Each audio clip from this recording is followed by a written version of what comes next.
Hello എല്ലാവർക്കും new click മീഡിയയുടെ ഇൻഫോർമേറ്റീവായിട്ടുള്ള മറ്റൊരു വീഡിയോയിലേക്ക് സ്വാഗതം. ഇന്ന് 2021 മെയ് 9 ഞായറാഴ്ച.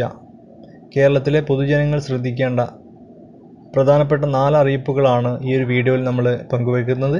മാക്സിമം ആളുകളിലേക്ക് നിങ്ങൾ ഈ ഇൻഫർമേഷൻ ഒന്ന് ഷെയർ ചെയ്തെത്തിക്കുക. വീഡിയോ നിങ്ങൾക്ക് ഉപകാരപ്രദമായിട്ടുണ്ടെങ്കിൽ തീർച്ചയായിട്ടും ലൈക്ക് ചെയ്ത് നിങ്ങളുടെ സപ്പോർട്ട് അറിയിക്കാൻ പ്രത്യേകം ശ്രദ്ധിക്കുക. 4 അറിയിപ്പിൽ ഒന്നാമത്തെ അറിയിപ്പ് എന്ന് പറയുന്നത് നമ്മുടെ ബാങ്ക് അക്കൗണ്ടുകളിൽ 2000 രൂപ വരുന്നതായിരിക്കും. ഇതിനെക്കുറിച്ചിട്ട് പല ആളുകളും നമ്മുടെ കമൻറ്റ് ബോക്സിൽ ചോദിച്ചിട്ടുണ്ടായിരുന്നു. PM കിസാൻ സമ്മാൻ നിധി എന്നുള്ള സ്കീമിൻ്റെ 8ാം ഗഡുവാണ് നാളെ മുതൽ നമ്മുടെ ബാങ്ക് അക്കൗണ്ടുകളിൽ എത്തുക.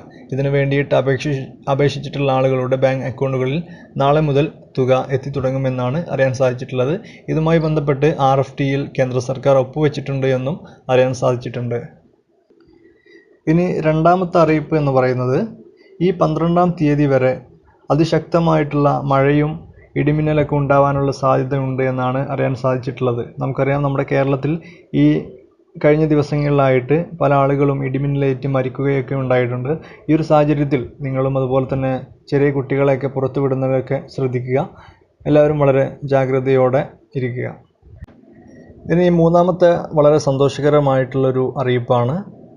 വരുന്ന വെള്ളിയാഴ്ച മുതൽ സൗജന്യ കിറ്റ് റേഷൻ കാർഡുള്ളവർക്കൊക്കെ ലഭിക്കുന്നുണ്ട്. ഏകദേശം 12 ഇനം സാധനങ്ങളായിരിക്കും ഈ ഒരു കിറ്റിൽ നമുക്ക് ലഭിക്കുക എന്നുള്ളതാണ് അറിയാൻ സാധിച്ചിട്ടുള്ളത്. അതുപോലെ തന്നെ അരി വിതരണമൊക്കെ ഇതിൻ്റെ കൂടെ തന്നെ സ്റ്റാർട്ട് ചെയ്യുന്നതായിരിക്കും. വളരെ സന്തോഷകരമായിട്ടുള്ള അല്ലെങ്കിൽ വളരെ വ്യത്യസ്തമായിട്ടുള്ള മറ്റൊരു അറിയിപ്പ്, ഇതുമായി ബന്ധപ്പെട്ട അറിയിപ്പ് എന്ന് പറയുന്നത് നമ്മുടെ അതിഥി തൊഴിലാളികൾ മറ്റു സംസ്ഥാനങ്ങളിൽ നിന്നൊക്കെ ജോലിക്കായിട്ട് നമ്മുടെ കേരളത്തിൽ വന്നിട്ടുള്ള ആളുകൾക്കും ഈ ഒരു കിറ്റും അതുപോലെ തന്നെ 5 കിലോ സ്പെഷ്യൽ അരിയും ലഭിക്കുമെന്നുള്ളതാണ് വളരെ സന്തോഷകരമായിട്ടുള്ള അതുപോലെ തന്നെ വളരെ വ്യത്യസ്തമായിട്ടുള്ളൊരു അറിയിപ്പ് എന്ന് പറയുന്നത്. ഇനി അവസാനത്തെ അറിയിപ്പ്, നമ്മുടെ ഈ ഒരു ലോക്ക്ഡൗൺ സമയത്ത് പുറത്തു പോകുന്ന ആളുകൾ ശ്രദ്ധിക്കേണ്ട പ്രധാനപ്പെട്ടൊരു കാര്യമാണ്. അത്യാവശ്യത്തിനല്ലാതെ അനാവശ്യമായിട്ട് പുറത്തു പോകുന്ന ആരെങ്കിലും ഉണ്ടെങ്കിൽ അവർക്കെതിരെ പോലീസ് നടപടിയെടുക്കുകയാണെങ്കിൽ, കേസുകളോ മറ്റു കാര്യങ്ങളൊക്കെ എടുക്കുകയാണ് എന്നുണ്ടെങ്കിൽ അവരുടെ പാസ്പോർട്ട് വെരിഫിക്കേഷൻ തുടങ്ങിയ കാര്യങ്ങൾക്കൊക്കെ അത് ബുദ്ധിമുട്ടായിരിക്കും. അതുകൊണ്ട് തന്നെ ഈ ഒരു ലോക്ക്ഡൗൺ സമയത്ത് വളരെ അത്യാവശ്യമായിട്ടുള്ള കാര്യങ്ങൾക്ക് മാത്രം ആളുകൾ പുറത്തു പോകാൻ ശ്രദ്ധിക്കുക. അതുപോലെ തന്നെ നമുക്ക് പാസ് എടുക്കാനുള്ള സൗകര്യമുണ്ടായിരുന്നു. ഈ ഒരു പാസിന് ഒരുപാട് പേർ ഒരുമിച്ച് റിക്വസ്റ്റ് ചെയ്യുന്ന ഒരു സാഹചര്യമാണുള്ളത്.